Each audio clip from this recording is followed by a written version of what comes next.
Hello दोस्तों, इस video में मैथ प्रैक्टिस सेट पेपर देखने वाले हैं। यह वीडियो बिहार शिक्षक भर्ती 2024 के लिए अति महत्वपूर्ण रहने वाला है, तो आप लोग लास्ट तक ज़रूर बने रहिएगा। कल हम लोग जो है 100 तक देख चुके थे। अब चलिए देखते हैं 101 से। Question number 101। क्वेश्चन नंबर 101 है कि एक वृत्त का अर्ध व्यास जो है 6 सेंटीमीटर है तथा ओ केंद्र है। एक त्रिज्यखंड AOB इस प्रकार है कि कोण AOB बराबर 30 डिग्री। तो कहता है लघु चाप AB की लंबाई होगी। तो देखिए, मान लेते हैं यह जो है एक वृत्त है, ठीक। ये जो है इसका केंद्र है और एक लघु त्रिज्यखंड है, ठीक है। अब यहाँ पे जो है AOB, ठीक है, AOB इसको मिला देते हैं, ठीक। आपको दे दिया गया है AOB कितना है, ये है 30 डिग्री, 30 डिग्री, ठीक। उसके बाद देखिए, उसके बाद दे दिया गया है कि अर्ध व्यास यानी त्रिज्या कितना है, 6 सेंटीमीटर, ठीक है, 6 सेंटीमीटर। हमको निकालना है AB की लंबाई, यानी ये निकालना है, ठीक है, AB की लंबाई। तो यहाँ पे देखिए चाप की लंबाई बराबर क्या होता है, ठीक है। तो चाप की लंबाई के लिए जो सूत्र होता है, ठीक है, चाप की लंबाई के लिए सूत्र क्या होता है, तो थीटा बट्टा 360 गुने 2πr, ठीक है, 2πr, ठीक है। त्रिज्यखंड के चाप की लंबाई के लिए सूत्र होता है थीटा बट्टा 360 गुने 2πr। तो इसीलिए अब देखिए चाप क्या है, AB, तो इसीलिए AB की लंबाई जो हो जाएगा, AB की लेंथ जो हो जाएगा, ये थीटा कितना है, तो 30 बट्टा 360 गुने 2πr, यानी गुने कितना होगा, तो 2π6 होगा, 2π6, ठीक है, 2π6 ये कट जाएगा। तो अब ये कट जाएगा, देखिए 12 तिया 12 से, और ये कट जाएगा कितना, 6 से, ये भी कट जाएगा 6 और 6, यानी क्या बचेगा, तो यहाँ बचेगा पाई सेंटीमीटर। क्या बचेगा, पाई सेंटीमीटर। यानी इसका जो राइट आंसर होगा ये होगा A ऑप्शन, यानी 101 का जो है A ऑप्शन। अब चलिए देखते हैं क्वेश्चन नंबर 102। Question number 102। अब देखिए 102 है कि चित्र में बिंदु P त्रिभुज ABC की भुजा AB पर स्थित है। फिर कहता है यदि AP रेशियो PB 4:1 है AP। तो देखिए AP जो है यहाँ से यहाँ तक 4 दे दिया गया है, 4 रेशियो, ठीक है। उसके बाद दे दिया गया है PB 1, ठीक। और रेखाखंड CP जो है, रेखाखंड CP जो है कोण BCA इसका जो है अर्धक है, ठीक है। कहने का मतलब है कि CP जो है ये कोण BCA अर्ध, यानी ये और ये कोण बराबर होगा, ठीक है। कहता तो CA और CB का मान, तो CA अनुपात BC का मान होगा। तो देखिए चूँकि CP जो है कौन C का अर्धक है, कौन C का अर्धक, ठीक है। तो देखिए यहाँ पे ध्यान देना है कि CP जो है कौन C का अर्धक है, तो अर्धक है, तो इसीलिए क्या होगा, तो CA बट्टा CB, ठीक है। CA ये वाला देखिए CA बट्टा CB बराबर इस कोण के सामने का भुजा, तो होगा AP बराबर में हो जाएगा AP बट्टा में इसके सामने का भुजा PB, ठीक, PB। और CA बट्टा CB तो आपको पता है कितना, 4/1, ठीक, 4/1। इसीलिए देखिए, इसीलिए जो इसीलिए जो हो जाएगा आपको CA अनुपात CB, ठीक है, CA अनुपात CB कितना होगा, तो 4:1, ठीक है, 4:1 हो जाएगा। कितना होगा, तो 4:1 हो जाएगा, क्योंकि AP है 4 और PB है 1। तो इसका जो राइट आंसर होने वाला है 102 का C ऑप्शन। अब चलिए देखते हैं क्वेश्चन नंबर 103। देखिए 103 है कि A + B + C बराबर 270 डिग्री, ठीक। तो कहता है कि cos 2A + cos 2B + cos 2C + 4 sin A sin B sin C का मान होगा। तो यहाँ पे हम क्या करते हैं, तो देखिए A जोड़ B जोड़ C बराबर है 270, या फिर A बराबर B बराबर C बराबर 90 यदि ले लें, ठीक है, 90 लेंगे तो इसीलिए देखिए cos 2a, ठीक है, cos 2a plus cos 2b plus cos 2c plus cos 2c plus 4 sine a sine b sine c, sine b और साइन c बराबर हो जाएगा आपको cos 2 इंटू 90 यानी 180 डिग्री प्लस फिर देखिए cos, फिर हो जाएगा cos 180 डिग्री, फिर हो जाएगा प्लस cos 180 डिग्री, ठीक। अब प्लस क्या हो जाएगा, फिर हो जाएगा आपको 4 साइन 90 cos 90 साइन 90, फिर साइन भी है तो साइन 90 और साइन 90, ठीक है। अब यहाँ पे गौर कीजिए कि cos 180 का मान कितना होता है, cos 180 डिग्री। तो देखिए cos 180 को ऐसे लिख सकते हैं cos 90 प्लस 90, ठीक है, cos 90 प्लस 90। तो देखिए cos 90 तो हो जाएगा आपको, यानी सेकेंड क्वाड्रेंट में आएंगे तो cos 90 plus theta, second quadrant में जो है cos 90 प्लस थीटा क्या होता है, तो सेकेंड में साइन पॉजिटिव होता है तो cos 90 प्लस थीटा होगा माइनस साइन 90, ठीक है, cos 90 प्लस थीटा होगा माइनस साइन थीटा यानी माइनस साइन 90। तो ये हो जाएगा आपको माइनस, और साइन 90 का मान कितना होता है 1, यानी कितना होगा तो -1, तो cos 180 का मान होगा -1। फिर देखिए फिर दिया है cos 180, फिर -1, फिर -1, फिर प्लस में हो जाएगा 4 साइन 90 का मान 1, फिर होगा 1, फिर होगा 1, यानी इसको सॉल्व करेंगे तो ये होगा -3 प्लस 4 यानी 1, ठीक है। तो यानी 103 का होगा बी ऑप्शन, 103 का यदि देखें तो होगा बी ऑप्शन, ठीक।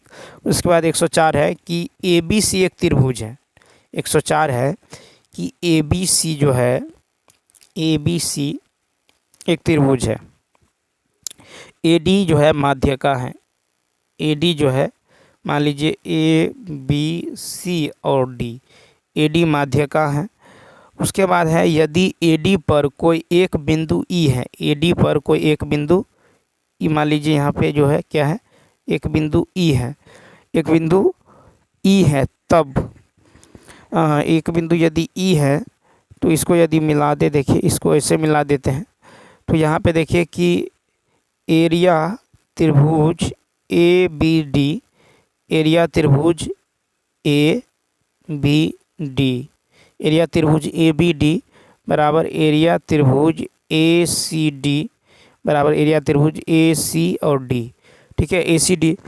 ई जो है ए डी पर जो है कोई बिंदु है, ई जो है ए डी पर कोई बिंदु है, ठीक। इसको समीकरण यदि 1 मान लें।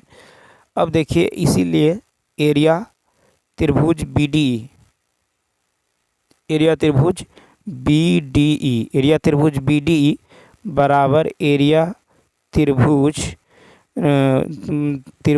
सी ई डी, तो बी डी ई उसके बाद सी ई डी, इसको मान लेते हैं समीकरण 2, ठीक है, समीकरण 2। अब देखिए समीकरण 1 माइनस 2 से, 1 माइनस 2 से, तो यहाँ पे यदि देखें तो ये हो जाएगा एरिया त्रिभुज ए बी ई, एरिया त्रिभुज ए बी ई, ठीक है, यानी ये वाला, इस त्रिभुज का क्षेत्रफल बराबर हो जाएगा आपको एरिया त्रिभुज ए सी ई हो जाएगा, ठीक है, ए सी ई, यानी इसका जो 104 का राइट आंसर होगा ये होगा ए ऑप्शन, क्या होगा ए बी ई बराबर ए सी ई, एरिया त्रिभुज। अब चलिए देखते हैं 105। देखिए क्वेश्चन नंबर 105 है कि एक त्रिभुज ए बी सी की भुजा ए बी पर बिंदु डी जो है, बिंदु डी इस प्रकार है कि ए डी अनुपात जो डी बी है ये 1:3 है। इसी प्रकार एक बिंदु ई पर भुजा ए सी को इस प्रकार विभाजित करता है कि ए ई अनुपात सी जो है समानुपात 1:3 है। त्रिभुज ए डी ई तथा त्रिभुज बी सी ई के क्षेत्रफल का अनुपात क्या होगा। तो देखिए यहाँ पे जो है एक त्रिभुज है, इसका नाम है ए बी और सी, ठीक, ए बी सी। तो कहता है कि ए बी सी की भुजा ए बी पर बिंदु डी है, ए बी पर कोई बिंदु डी है, इसको यदि मिला दें, ठीक है, बिंदु क्या है तो डी है। उसके बाद देखिए कि और इतना है, और ई जो है भुजा ए सी को इस प्रकार विभाजित करता है, ई जो है भुजा ए सी को, यहाँ पे मान लीजिए कोई बिंदु ई है, ये ए सी को इस प्रकार विभाजित करता है कि ए ई और सी ई, ए ई और सी ई, अच्छा देखिए ए ई और सी, इसको यदि इससे मिला दीजिएगा तो ये होगा ए ई और सी ई, ठीक, 1:3 के अनुपात में जो है विभाजित करता है। तो यहाँ पे देखिए ये है 1 और ये है 3, ठीक। उसके बाद ए है 1 डी बी है 3, ठीक है, 3 है। तो देखिए यानी त्रिभुज ए डी ई और त्रिभुज ए बी सी में यदि देखें तो देखिए ए डी ई में इसमें देखिए तो हो जाएगा ए डी बट्टा ए डी बट्टा B D, A D E में ए डी और बट्टा में डी बी, ए डी बट्टा में डी बी बराबर होगा ए ई, बराबर में ए ई बट्टा में ए ई बट्टा में क्या होगा तो ई सी, ए ई बट्टा में ई सी, ठीक है। ये है कितना तो 1/3 दिया हुआ है, ठीक है। तो यहाँ देखिए अब त्रिभुज लिए हैं ए बी सी में, त्रिभुज ए बी सी में लिए हैं ए डी बट्टा बी डी बराबर ए ई बट्टा में ई सी, ए ई बट्टा में ई सी। तो ये हो गया आपको 1/3, ठीक है। तो देखिए कोण ए बराबर कोण ए, ये उभयनिष्ठ है, कोण ए बराबर कोण क्या है ए, ये क्या है तो उभयनिष्ठ है, ठीक है, उभयनिष्ठ हैं। उसके बाद देखिए कि त्रिभुज ए डी ई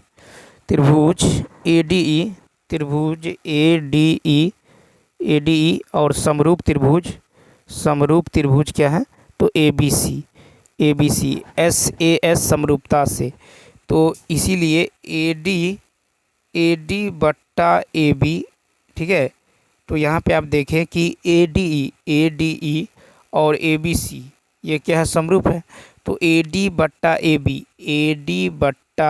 बी बराबर होगा ए ई बट्टा ई सी, बराबर होगा ए ई बट्टा में ई सी। ये हो जाएगा आपको ए का बट्टा में, यानी ए ई है 1, अब बट्टा में होगा 1+3, ठीक है, 1+3 यानी 1/4, ठीक है। कितना होगा तो 1/4 होगा। अब देखिए 1/4 यानी ए डी बट्टा ए बी निकल गया कितना 1/4। अब त्रिभुज ए डी बट्टा एरिया त्रिभुज ए बी सी, ये हो जाएगा ए डी बट्टा में ए बी का होल स्क्वायर, यानी 1/4 का होल स्क्वायर, यानी ये होगा 1/16, यानी अभिष्ट जो क्षेत्रफल होगा 1:16 हो जाएगा, यानी इसका सी ऑप्शन।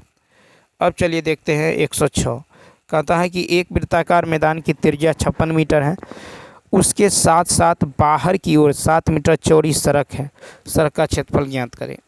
तो यहाँ पे देखिए कहता है एक वृत्ताकार मैदान, तो मान लेते हैं एक वृत्ताकार मैदान है, ठीक है, एक वृत्ताकार मैदान है और इसके साथ साथ बाहर की ओर 7 मीटर चौड़ी, इसके बाहर की ओर जो है 7 मीटर का रहा चौड़ी, ठीक है, यानी ये जो है इस चौड़ाई कितना है 7 मीटर, ठीक है। बाहर की ओर 7 मीटर चौड़ी सड़क है, सड़क का क्षेत्रफल, त्रिज्या जो है दे दिया गया है 56 मीटर, ठीक है, त्रिज्या दे दिया गया है 56 मीटर।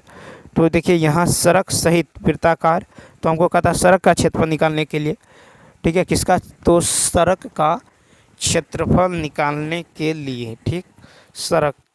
अब यहाँ पे गौर करेंगे कि यहाँ सड़क सहित वृत्ताकार मैदान का अन्य बड़ा वृत्ताकार क्षेत्र बनाता है, अतः छोटे वृत्त की त्रिज्या हो गया 56, ठीक है, 56 मीटर।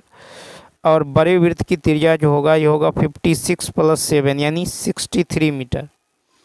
ठीक, अब सड़क का जो क्षेत्रफल होगा ये होगा बड़े वृत्त का क्षेत्रफल।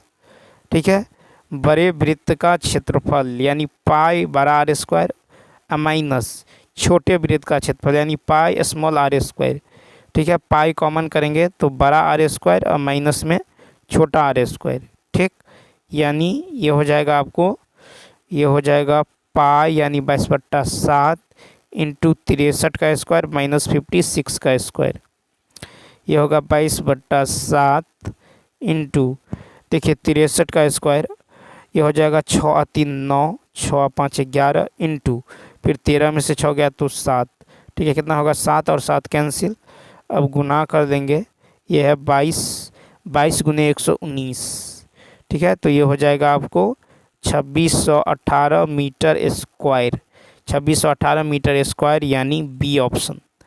नेक्स्ट क्वेश्चन 107 है कि 2x³ - 6x² + 5x + m का एक गुणज जो है गुणक x-2 है। x-2 होने के लिए कहता है m का मान क्या होगा। तो देखिए इसको सॉल्व करेंगे तो x बराबर क्या करेंगे, पुट करेंगे x बराबर 2। तो यहाँ पे होगा 2 × 2 का क्यूब माइनस 6 × 2 का स्क्वायर प्लस 5 × 2 प्लस m बराबर 0। तो ये होगा 2 का क्यूब 8, 8 दूनी 16 माइनस, फिर 2 का स्क्वायर 4, 6 चौक 24, फिर हो जाएगा प्लस 5 दूनी 10, क्या होगा तो 5 दूनी 10 यहाँ, और प्लस m बराबर 0 है, प्लस m बराबर 0 यानी ये हो जाएगा आपको 16 और 10 कितना होगा तो 26, यानी 26 में से 24 गया तो 2, यानी m बराबर कितना होगा -2। m बराबर जो होगा आपको ये हो जाएगा -2 यानी 107 का जो है ए ऑप्शन। अब चलिए देखते हैं 108। देखिए क्वेश्चन नंबर 108 है कि एक आयत ABCD के अंदर एक बिंदु O को शीर्षों ABCD से मिलाया जाता है। मान लीजिए एक आयत है, ठीक, एक आयत है ABCD, A B C और D। ठीक है, अब कहता है कि इसके शीर्ष ABCD से मिलाया जाता है, यानी A को C से मिला देते हैं, B को D से मिला देते हैं। ठीक है, B को D से मिला देते हैं। यहाँ पे जो है क्या है, यहाँ पे O है। ठीक है, यहाँ पे क्या है O है। तो यहाँ पे देखिए सबको मिला दिए, फिर कहता है कि कोण A बराबर तो कोण B बराबर कोण C बराबर कोण D, ये 90 डिग्री होगा। अब यहाँ पे हम क्या करते हैं PQ ले लेते हैं, कोई P और Q, ठीक, इसको भी मिला देते हैं। तो यहाँ पे PQ जो है, PQ पैरेलल है AB के। ठीक है, PQ जो है ये पैरेलल है AB के, तो इसीलिए जो है PABQ देखिए PABQ में यदि देखें, PABQ में यदि देखें तो PABQ और PDCQ और PDCQ आयत होंगे। ठीक है, PDCQ ये भी क्या होगा तो आयत। तो देखिए यहाँ पे PA बराबर क्या होगा, PA बराबर QB। ठीक है, PA बराबर क्या होगा QB, यानी ये भुजा इस भुजा के बराबर होगा। ठीक है, और PD जो बराबर होगा ये बराबर होगा QC के, PD बराबर होगा QC। ठीक है, PD बराबर QC। अब देखिए त्रिभुज OPM में त्रिभुज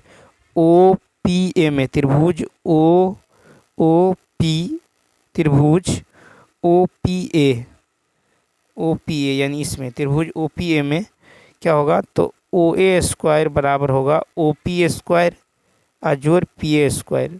ठीक, तो देखिए यहाँ पे जो है OA² बराबर क्या होगा, OA² बराबर OP² जोड़ PA², समीकरण 1। फिर देखिए OPD में OD² बराबर OP² जोड़ PD², समीकरण 2। OD² बराबर क्या होगा, OD² बराबर ये हो जाएगा आपको OD² बराबर O P square O D square बराबर ओ पी स्क्वायर प्लस में पी डी स्क्वायर समीकरण 2। फिर इसी तरह से लेंगे त्रिभुज ओ क्यू सी में, त्रिभुज ओ क्यू सी में, ठीक है, ओ क्यू सी में ओ सी स्क्वायर बराबर होगा ओ क्यू स्क्वायर जोड़ Q C square, O Q square जोड़ क्यू सी स्क्वायर समीकरण 3, ठीक है। इसी प्रकार लेंगे त्रिभुज क्यू ओ क्यू बी में ओ बी स्क्वायर बराबर Q square plus Q B square समीकरण 4। अब 1 + 3 से समीकरण 1 और 3 को जोड़ेंगे तो ये हो जाएगा आपको, यानी ओ ए स्क्वायर प्लस ओ सी स्क्वायर बराबर होगा ओ बी स्क्वायर जोड़ ओ डी स्क्वायर, ठीक है।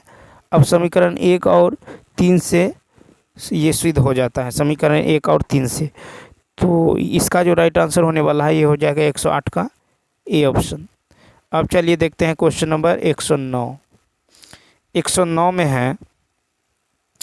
में है कि 2000 की राशि को चक्रवृद्धि ब्याज, ठीक है, वार्षिक रूप से संयोजित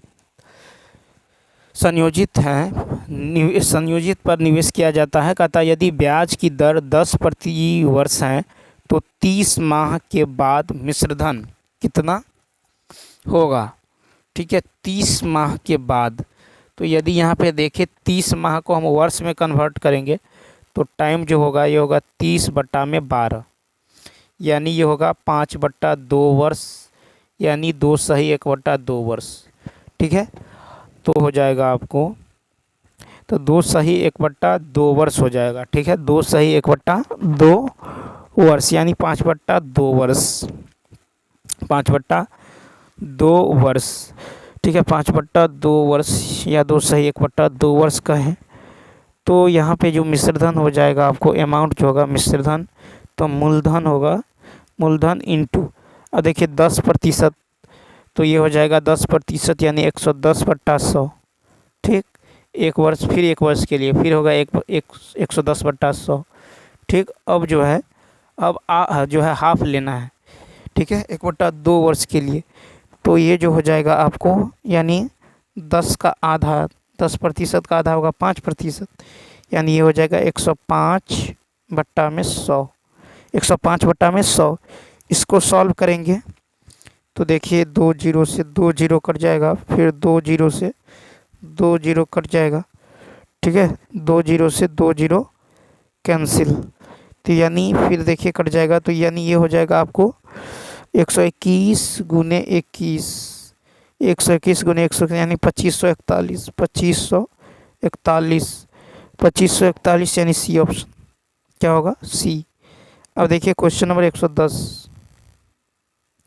110 है कि एक आदमी 25 किलोमीटर प्रति घंटा की चाल से जो है गांव से डाकघर गया और 4 किलोमीटर प्रति घंटा की चाल से वापस लौटा। यदि इस पूरी यात्रा में 5 घंटा 48 मिनट का समय लगता है तो गांव से डाकघर की दूरी क्या होगा, ठीक है, गांव से डाकघर की दूरी क्या होगा। तो मान लेते हैं कि गांव से डाकघर की दूरी d है, गांव से डाकघर की दूरी जो है क्या है, d है। तो यहाँ पे यदि देखें कि एक आदमी 25 किलोमीटर प्रति घंटा की चाल से गांव से डाकघर गया, फिर 4 किलोमीटर प्रति घंटा की चाल से वापस जो है लौटा, ठीक है, गया और लौटा। तो यहाँ पे मुझे दूरी निकालना है, तो देख लीजिए, तो यदि हम गया और फिर यहाँ से वापस लौटा, ठीक है, तो औसत चाल यदि निकाल दे तो ये होगा 2 × 25 गुने 4, और नीचे में जो हो जाएगा आपको 25 + 4 कितना होगा, तो ये हो जाएगा 29, 25 + 4 ये कितना हो जाएगा, तो ये हो जाएगा आपको 29, ठीक है। तो 25 + 4 हो जाएगा 29, 5 घंटा 48 मिनट। अब इसको यदि आप देखें तो ये हो जाएगा आपको, ये हो जाएगा कितना, 25 × 4 = 100, 25 × 100 100 दूनी 200 और बट्टा में कितना होगा, तो ये होगा 29, 200 बट्टा में 29। ठीक, अब 5 घंटा 48 मिनट, इसको कन्वर्ट कर लेंगे तो 5 सही 48 बट्टा 60। ठीक है, ये कट जाएगा 5 सही 48 बट्टा 60, यानी ये हो जाएगा आपको 12 चौक 48, 12 पंचे 60, या नहीं तो इसको आप ऐसे करें तो 6 पंचे 30, यानी 348 बट्टा 60। इसको क्या करते हैं 200, देखिए यहाँ पे आया है 200 बट्टा में 29, ये क्या है, तो औसत चाल है। दूरी निकालने के लिए क्या होता है, औसत चाल गुने समय। समय कितना होगा, तो 348 बट्टा में 60, 348 बट्टा में 60। अब देखिए हमने क्या किया, दूरी जो निकाले हैं, एक बार गया है और एक बार आया है। ठीक है, एक बार गया है एक बार आया है, यानी हमको निकालना है एक ही बार का दूरी, यानी यहाँ से यहाँ तक जाने में। ठीक है, यानी कह रहा है कि गांव से डाकघर जाने में, गांव से डाकघर गए हैं फिर डाकघर से गांव आए हैं, तो इसीलिए यहाँ पे क्या करेंगे, 2 से भाग देंगे, क्योंकि गए हैं और आए हैं, इसमें हम दोनों दूरी जो है ऐड कर लिए हैं, एक बार जाने का एक बार आने का। लेकिन हमको सिर्फ कह रहा है कि गांव से डाकघर जाने की दूरी, तो इसको क्या करेंगे, फिर 1/2 से भाग दे देंगे। ठीक है, तो यहाँ पे कितना हो जाएगा, ये कट के हो जाएगा 100, कितना होगा, तो 100, यानी 100 बट्टा 29 गुने 348 बट्टा 60। इसको यदि आप सॉल्व करेंगे तो ये हो जाएगा आपको कितना, 20 किलोमीटर, कितना 20 किलोमीटर, यानी इसका राइट आंसर होगा 110 का बी ऑप्शन। कितना होगा, तो बी ऑप्शन हो जाएगा। ठीक, अब चलिए देखते हैं क्वेश्चन नंबर 111। 111 है कि दो बिंदु हैं -3 दूर तथा -4 और -3, एक बिंदु -1 y से समान दूरी पर है, तो y का मान क्या होगा। तो देखिए यहाँ पे यदि देखें तो यानी इतना -3 दूर की -1 y से दूरी। ठीक है, कह रहा है -3, 2 की -1, y से दूरी, जो है दो बिंदु इतना तथा इतना, एक बिंदु इतना से समान दूरी पर है, एक बिंदु इतना से क्या है, समान दूरी पर है। तो ये हो जाएगा आपको -3 + 1 का होल स्क्वायर। ठीक है, अब प्लस में क्या होगा, तो 2 - y का होल स्क्वायर, 2 - y का होल स्क्वायर, ये बराबर होगा -4 + 1 का होल स्क्वायर और +-3 - y का होल स्क्वायर, समान दूरी पे है। तो ये हो जाएगा आपको, इसको सॉल्व करेंगे तो ये हो जाएगा -10y = 10, कट जाएगा तो y का मान कितना निकलेगा, -1, y का मान कितना निकलेगा, -1, यानी 111 का राइट आंसर क्या होगा, तो 111 का होगा सी ऑप्शन। ठीक, अब देखिए 112 है कि एक प्रिज्म का आयतन दे दिया गया है। एक प्रिज्म है जिसका आयतन है 1920√3 घन सेंटीमीटर और आधार का क्षेत्रफल जो है ये दे दिया गया है, कितना, आधार का क्षेत्रफल जो है, देखिए आधार दे दिया गया है 16 सेंटीमीटर। तो भुजा 16 सेंटीमीटर भुजा का एक समबाहु त्रिभुज है, तो प्रिज्म की ऊंचाई जो है क्या होगा, प्रिज्म की ऊंचाई क्या होगा। तो देखिए यहाँ पे क्या करेंगे, तो हम आधार का क्षेत्रफल निकाल लेंगे। आधार का क्षेत्रफल क्या होगा, √3/4 गुने भुजा स्क्वायर। ठीक है, यानी ये निकल जाएगा 64√3 वर्ग सेंटीमीटर। ठीक, अब देखिए तो प्रिज्म की जो ऊंचाई होगा, प्रिज्म का आयतन बराबर, या ये कहें प्रिज्म का जो क्षेत्रफल होता है, आयतन होता है, प्रिज्म का आयतन यानी वॉल्यूम जो होता है, ये होता है आधार का, यानी प्रिज्म की ऊंचाई गुने आधार का क्षेत्रफल। तो प्रिज्म का आयतन बराबर होता है आधार का क्षेत्रफल गुने प्रिज्म की ऊंचाई, आधार का क्षेत्रफल गुने प्रिज्म की ऊंचाई। तो यहाँ से हम क्या करेंगे, प्रिज्म की ऊंचाई निकाल लेंगे। तो प्रिज्म की ऊंचाई बराबर होगा आयतन बटे आधार का क्षेत्रफल, आयतन बटे बेस का एरिया। तो यहाँ पे देखिए आयतन दे दिया गया था 1920√3, ठीक, आयतन है 1920√3 और आधार का क्षेत्रफल निकाले थे 64√3। तो ये कट जाएगा 64√3, ये हो जाएगा 30 सेंटीमीटर। कितना? 30 सेंटीमीटर। 112 का यदि देखें तो बी ऑप्शन, ठीक। नेक्स्ट 113 है कि एक त्रिभुज ABC में 10b + c/2 का मान। तो हम जानते हैं कि एक त्रिभुज में a + b + c का मान 180 होता है, 180 डिग्री। तो यहाँ पे हम क्या करते हैं, यहाँ पे जो है देखिए a + b + c/2 करके 180/2 दोनों 2 से भाग दे देंगे तो यहाँ होगा 90, ठीक। या फिर हम ये कहें कि b + c, यहाँ पे a है, b + c/2 बराबर होगा 90 - a/2, 90 - a/2, 90 - a/2। अब दोनों और 10 यदि लगा दें तो यहाँ पे होगा 10 b + c बराबर, यहाँ पे हो जाएगा 1090 बराबर 1090 - a/2। तो 1090 - a/2 हो जाएगा आपको cot a/2। क्या होगा? cot a/2, यानी 113 का ए ऑप्शन, cot a/2, ठीक। चूँकि 1090 - थीटा होता है cot थीटा। अब देखिए 114 है कि कितनी एकल छूट 12%, 11% और 13% की 3 क्रमिक छूट के बराबर है, ठीक। 3 क्रमिक छूट के बराबर है।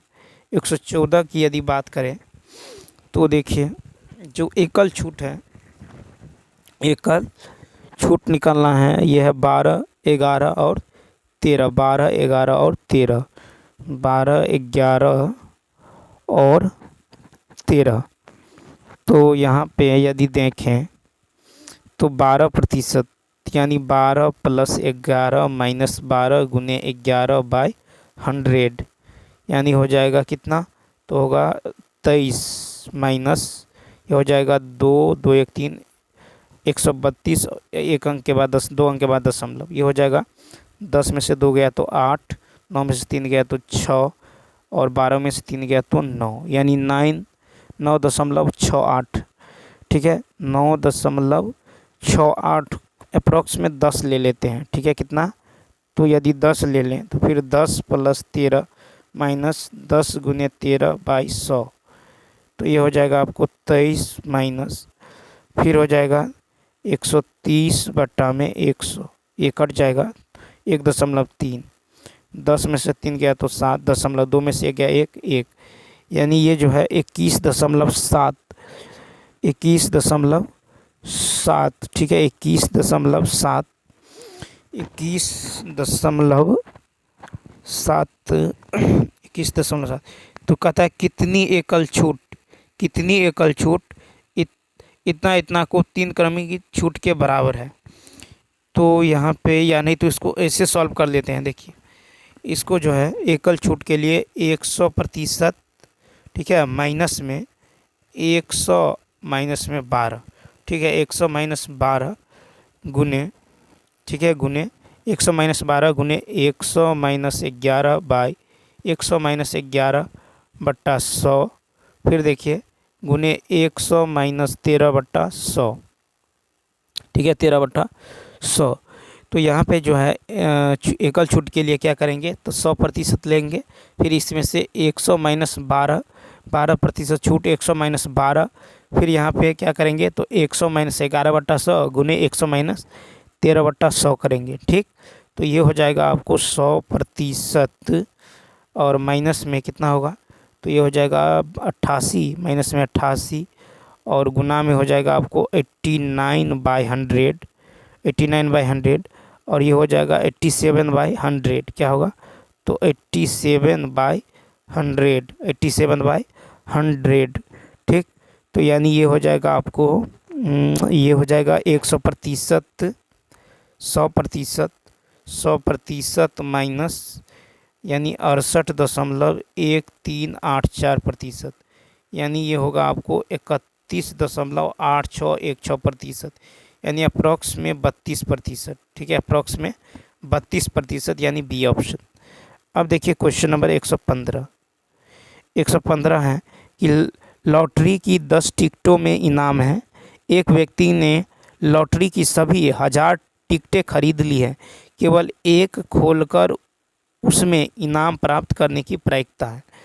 तो यहाँ पे यदि देखें तो देखिए 10 टिकटों में इनाम है, ठीक है, कितने 10 टिकटों में इनाम, तो अभिष्ट जो प्रायिकता होगा, प्रोबेबिलिटी जो होगा, ये हो जाएगा 10 टिकटों में इनाम है, केवल एक खोलकर उनमें इनाम प्राप्त करने की प्रायिकता।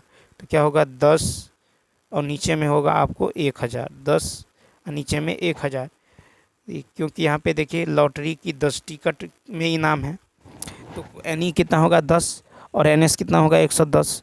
तो एक जीरो से एक जीरो कट जाएगा, यानी 1/, कितना होगा 100, 1/100 यानी सी ऑप्शन कितना होगा, तो 1/100 होगा। ठीक है, तो चलिए दोस्तों इस वीडियो में इतना ही। यदि यह वीडियो अच्छा लगा हो तो लाइक शेयर और सब्सक्राइब करना ना भूले। तो चलिए मिलते हैं नेक्स्ट वीडियो में। इस वीडियो में इतना ही। Thanks for watching.